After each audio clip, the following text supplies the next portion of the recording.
mag-aaral sa ating Sunday School ng banal na salita ng Panginoon. Bago tayo mag-umpisa, mag-pray muna tayo. Iyoko natin ang ating mga ulo. Praise God, hallelujah. Oh, we praise you, Lord. We glorify your name. We exalt you, Father. Hallelujah, hallelujah. Ama namin banal sa pangalan ng Panginoong Hesus. Salamat, Lord, sa umagang ito na muli mo kami, Lord, tinipon o papurihin sa bayan ka, Lord, sa banal mo pangalan. Bago kami mag-umpisa, Lord, linisin mo po, Ama, ang aming buong pagkatao, lalong-lalo na ako, Lord, na magdala ng iyong banal na salita. Linisin mo po upang kalugod-lugod ako, Lord, sa banal mong harapan, Lord, magbahagi ng iyong banal na salita.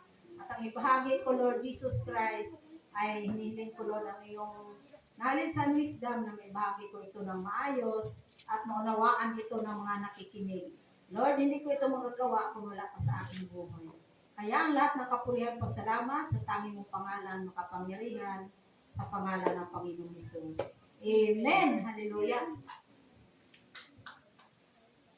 Parang kaunti tayo ngayon, parang puro lang mga bata. Nasaan na kaya yung ating mga kapatiran?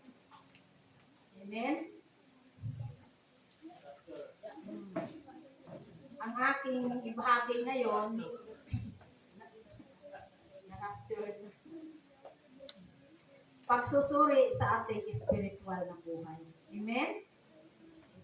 Ang teksto sa 2 Corinto 13:5. Kung sino ang unang makabasa, pakibasa.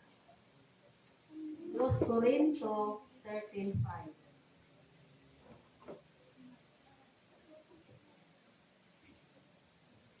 Subukin ninyo ang inyong mga sarili.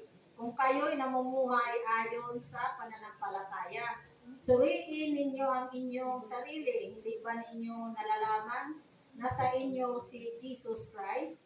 Maliban na lang kung kayo'y mga bigo sa pagsubok. Amen? Kaya ngayon, siguro hindi nagsuri yung iba, kaya hindi nakarating.